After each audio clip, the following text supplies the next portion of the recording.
Hey everyone, just want to bring you a quick review of this Padgene phone, and I'm just going to start with showing you this box that it comes in.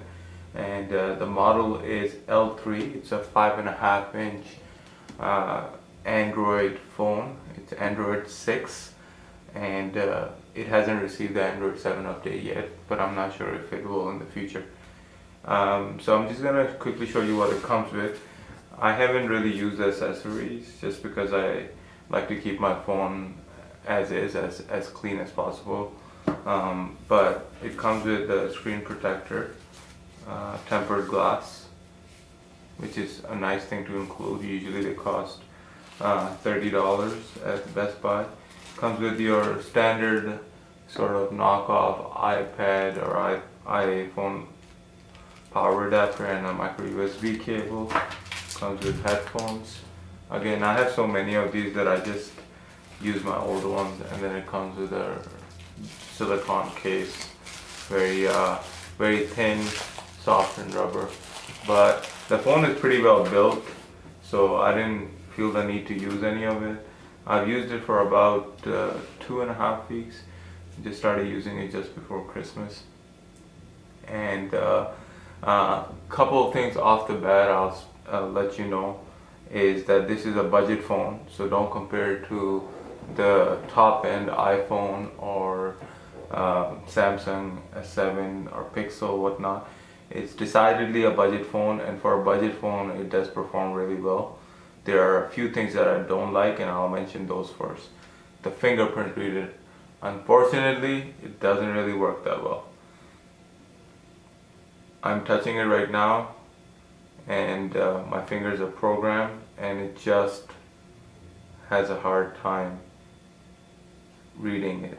See, it worked there. So I would say it works if you're patient with it, but I found myself often just getting in and typing my PIN. So okay, that's out of the way. Performance wise, I'll post some benchmarks at the end of the video, but overall I found that this is not a phone for people who multitask and like to do 5 or 6 things at a time. But if you're doing 1 or 2 things, if you're a light user, then this is a really good phone. I was able to do emailing, watching YouTube videos, browsing the internet. All that works fine. You just can't be doing a bunch of things at the same time and running 20 apps like some of us like to do on our phones.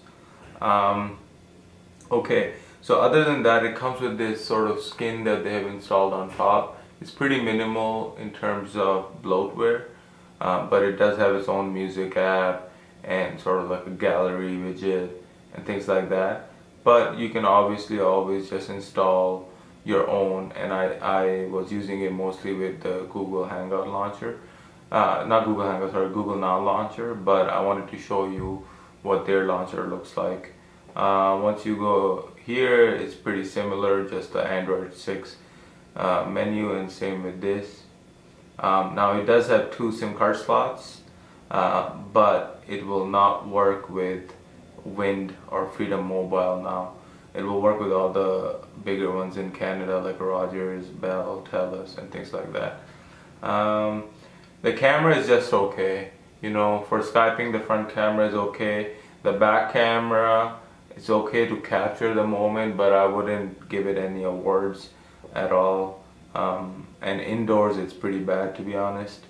But again, for $130 at the time of the review, I didn't expect too much anyways. Call quality is good. Speaker quality, I'll show you guys, play a video. It's okay. It gets pretty loud.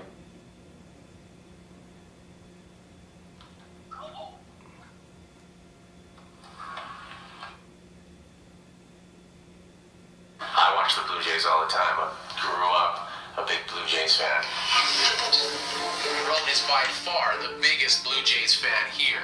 The whole time I was talking to him, I could see this excitement in his eyes that I feel from when I was a little kid. I was thinking, you know, that's me when I was 7, but I didn't have to deal with the things he has to deal with. And I thought, man. So the speakers are down here, and they get pretty loud. Overall, the phone has a really nice screen. Like the colors don't change, you know, it's a IPS panel, so you can see it. It does get pretty bright.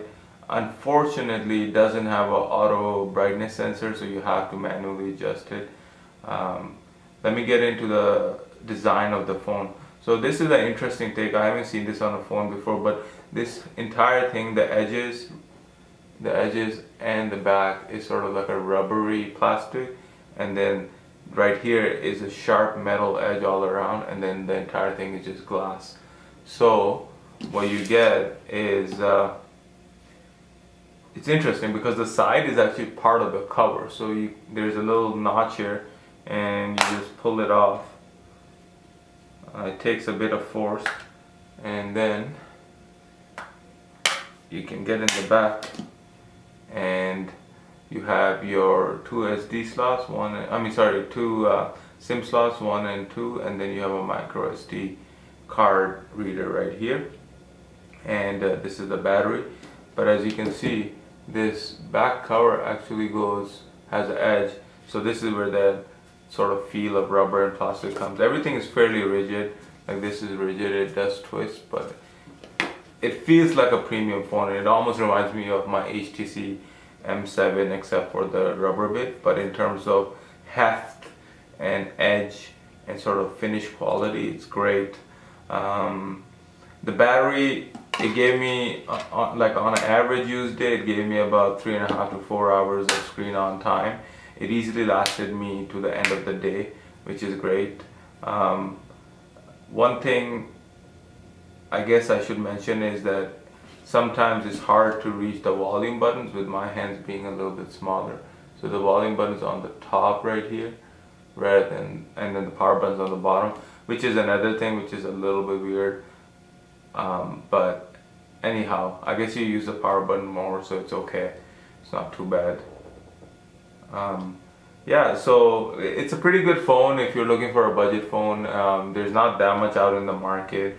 I mean, the other option would be, I guess, Moto G from Motorola at this price point. Even that is about 180 bucks, and you know, it's a smaller screen, so it depends, and it's all plastic versus this is metal.